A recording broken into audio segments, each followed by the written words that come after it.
This is my weekly stock commentary where I share my personal opinion and insight of some of these stocks listed in the Philippine stock market.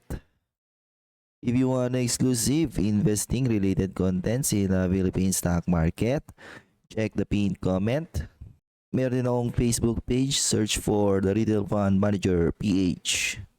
Number 1, Union Bank Profit Explosion. The biggest gainer of the week. Kasi ang tagal na itong laggard, no? Simula nung nakpare nila yung asset ng Citibank. Nagkandaletse-letse na yung kanilang growth trajectory. So technically babawi lang siya, pero madami-dami pa siyang babawiin. So Union Bank, so 2025 nga declining siya, di ba? So naging laggard bank siya kaya sinell down yung kanyang stock price despite may bull run ng mga bangko for the past 3 years. So hindi niya na-capitalize yon, and meron din tong parang matas na NPL, okay, due to ganoon din more on consumer banking kasi to, okay. So 167% year on year. Grabe, net interest income grew. Consumer lending, 60% of the bank's total loan portfolio. So pag nagkaroon ng economic slowdown, pagtipid yung mga consumer, ito yung mga unang tatamaan na bangko. Asset quality strengthened as portfolio continued to, pero hindi nila binanggit, no? Anyways, personally, wala, medyo mahirap pa, no? Kasi papasin ko Union Bank, very erratic yung performance niya. On one quarter maganda, and then on the another quarter biglang lalagapak. So Avoitis Power Q1 performance reported a solid start of the year. Net income of 7.9 billion. So be-benefit daw siya ngayon from higher spot market prices and increased demand during the current energy emergency. Kasi may mga may mga renewables din to. However, di ba yun sentiment. Actually, lahat ng stocks, no? Especially mga blue chips. Di maganda yung sentiment ngayon sa stock market. Halos lahat sinasell down. Okay? So almost 8 billion to. 8, 16, 24, 32. So mag-average siya ng 8 billion per quarter this year. 32. Hindi niya pa rin ma-break yung kanyang yung kanyang 2024. So lumakapak siya ng 2025 mostly because of impairment losses lang. Okay. Technically, ito yung kailangan niyang i-break, yung 33.9. Anyways, good start na yan para sa kanya. Okay. Number 3, PNB. 5% growth lang, no? First quarter. Reaching 6.37 na PNB is the main growth driver ng LPG, di ba? Ang tanong ngayon dyan is, etong growth niya ba na to na 5% will be enough para i-offset yung kanyang Tobago, kasi it seems pa-decline pa rin yung kanyang Tobago segment. And what if maapektuhan yung kanyang consumer staple na segment because of this ongoing crude oil crisis? Enough ba yung 5% na yan para buhatin yung consolidated na growth ng LTG? So, we'll have to find that out. Number 4, China Bank. Dividend and earnings. So, report siya 4%. Malayong-malayo sa mga previous quarter niya kung saan parang nagdo-double digit siya eh. Okay. However, maski 4% lang to, this one is significantly faster than BDO. Si BDO ata 2% lang. Meanwhile, BPI is less than 2% ata. So, mas mabilis pa rin siya mag-grow kay sa dalawang bago na yon. And with interest rate hike na nangyari recently, baka mabuhayin yung mga bangko sa second quarter onwards. And China Bank, I believe, is still trading below book value. Okay. Ayan, 71 no, yung kanyang 2025, kanyang first quarter. I'm not sure kung binanggit dito. So, ayun no, nag-improve ng konti. 71.42. So, 71.42, that's still around 11% na upside. So, si BDO, napansin ko, trade na siya below its book value. Tulad ng sinasabi ko, no? On the beginning of this year, pag nag-slow down yung BDO tsaka BPI, there's a big chance sell down sila below their book value. So, BDO, trading na siya below book value. Si BPI ata malapit na. I think, ito, no? I think 90 something si BPI eh. So, ayan. Sinell down na talaga sila. Okay. And si China Bank, I believe, tas to na ngayon, dividend, ayan, 1.51, naging 1, 1.8. Kasi nag-grow siya ng 2025 from 24, naging almost 28. Number 5, Union Bank Digital Focus. Beyond the earnings jump, UBP Management formally announced a strategic shift to focus on digital platforms. Lowers cost-to-income ratio significantly. Well, we'll see. No, again, they need to do something kasi laggard siya na bangko. Okay. Number 6, Emre 8 Q1 jump. So, ba't tumalon? Kasi nga, gumawa siya ng infusion. Yung mga ganyang talon-talon na 34% jump in net income, it doesn't make sense yan kasi while yes, tumatalon yung profit mo, syempre, kapag nag-infuse ka ng asset, na asset for share swap yung ginamit mo, syempre, lalaki pa rin yung mo, di ba? Yung shares outstanding mo. Ang pinaka-bottom line dyan is whether kung tatas sila ng dividend rate. Yun yung importante.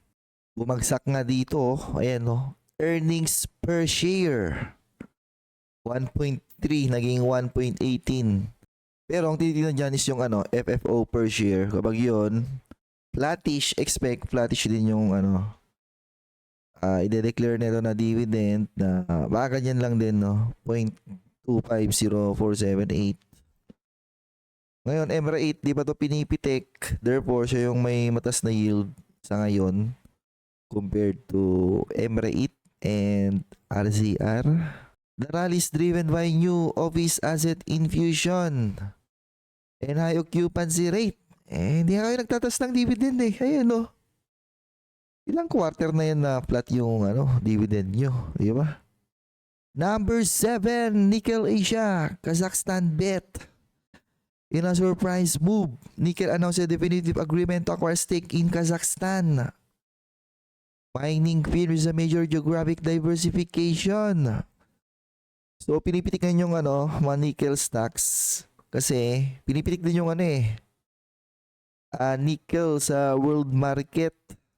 And kung nandun pa rin yung situation ng Indonesia, yung nilang mga nickel processing na plants doon, baka magaganda yung Q1 ulit ng mga nickel miners, nickel mining companies. And yung ito, January, February, and March, diba? Lalaro siya 1.7 and above. Same period last year, lang eh. Ayan January, February, nasa 1.6 lang. Okay. Number 8, Asian Capital Raise, utang pa more. Grabe, laki na ng utang nito. Asian is back in the spotlight as it looks to raise additional capital. So kulang pa daw yun. Dadagdagan pa niya for its massive pipeline of renewable energy projects, signaling no slowdown in its expansion plan. Grabe naman si Asian. Ang tanong, mag-benefit pa ba dyan yung mga shareholder? Wala na no?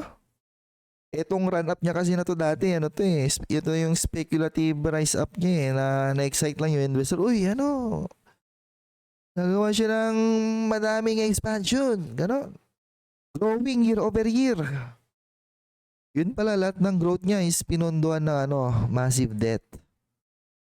So ngayon, back to reality na, and for sure, daming naibit dito eh, na-excite sa ano, renewables, ganyan. So for me, iwasan ko yung ASEN. Okay. Number 9, Mega World. 21 billion delivery. Officially committed to delivering 21 billion worth of real estate developments. Grabe, kala ko ba ano? Property bubble daw eh. Dahil nagsasabi ngayon, property bubble eh.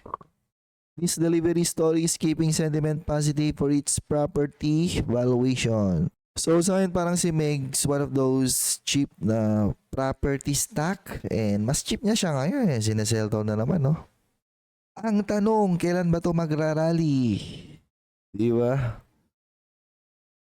Na so far, okay naman yung ano niya, growth trajectory.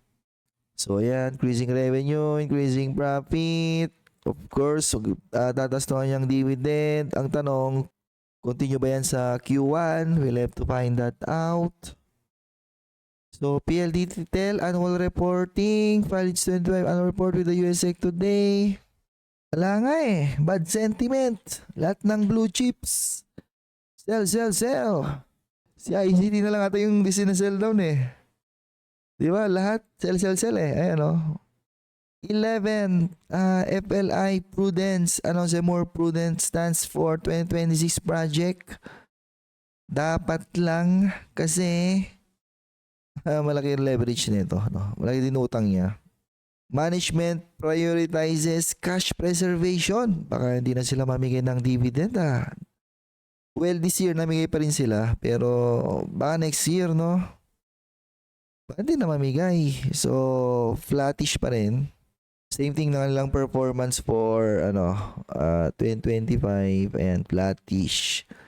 So, dahil nagdaan-daan ngayon na property sector or property stocks, ali may headlines din sila na may matitigil silang project. Siguro dahil pangit lang yung outlook nila, no? Walang nakikitang magandang balita ngayon sa related sa economics ng ng Pilipinas. Number 12, AC Mobility EV bet. Wala to, matagal pa to sa Pilipinas. AC Mobility, the automotive arm of AC, official massive bet on EV. Too early to adapt to para sa Pilipinas. In my personal opinion, crucial synergy story for the Ayala Group, EV Egos. Wala, tagal pa ito magmamaterialize. And AC, laki ng utang yan eh, no? One of those massively leveraged na holding company. And of course, sell. Blue chips, sell. Ganda ng rally niya sa beginning ng taon na to. Parang hindi ako naniniwala sa rally na yan kasi parang lay utang yan eh. So na-wipe out na yung kanyang rally and potentially ba magtuloy-tuloy near its COVID lows, no? Itong COVID dip. Pero kahit pumunta siya yan, hindi ko siya papansinin eh. Malaki kasi utang niya, therefore baba na lang kanyang dividend payout. Magandang bilhin yan pag bull run, ganon. Kapag maganda na yung mga economic indicators ng Pilipinas. Number 13, REDC expansion. Yung expansion phase for its hydropower project. Ano ba nangyayari dito? No? So, puro hydro binabanatan nito eh. And of course, malas pa tumutang sa ngayon. So far, growing naman siya. Again, because of leverage. Namimigay ng dividend, 0.08. Di mo naramdam yan eh. So, 0.08. Mas kinabili mo siya dati sa 5 pesos eh. Oh, 1.6%. Kasi a big part na kanyang cash nasa pagbabayad ng utang, expansion. Kumbaga parang lang din yan eh. Parang ASEN na mas maliit, no? Number 14, Ayala Land. Daming umiyak ngayon dito. Kasi nire-recommend ito ng mga professionals beginning ng taon. Ngayon, tuloy-tuloy pa rin yung bagsak niya. So, pamura na siya ng pamura. I think parang close na siya sa RLC in terms of multiple. So, accelerating daw yung kanyang leasing. Diba? Kasi yan yung mas sureable Pag residential yung project mo, hindi mo alam kung may bibili. The strategy is to increase its recurring profit. Kumbaga the SM playbook to shield the company from cyclical nature of residential sales. Pero sa ngayon, sa asset ng Ayala Land, majority pa rin is residential sales. Okay. Number 15, selling pressure on blue chips. Lahat nga ng blue chips Sell. So, PSCI fell 0.58% today. So, below 5.9. The story is selling pressure.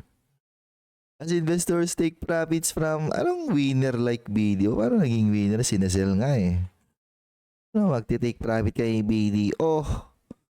Take profit ka kung nakabili ka noong 2020, no? Si ICT pwede pa, no? Take profit kasi nasa tuktok siya ngayon. And ayun pa rin yung story ng Philippine stock market. Bad sentiment, sell.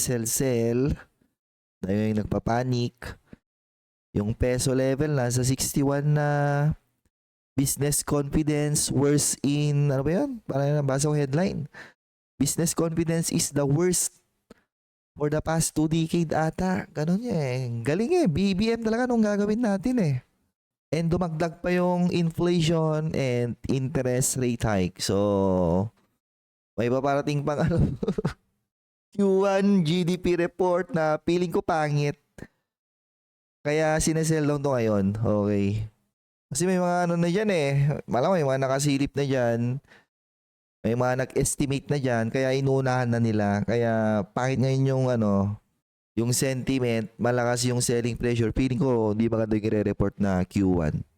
Feeling ko below 4% Pag nag-below 4% ulit yan, baba pa BBM, anong gagawin natin lahat ng business sector?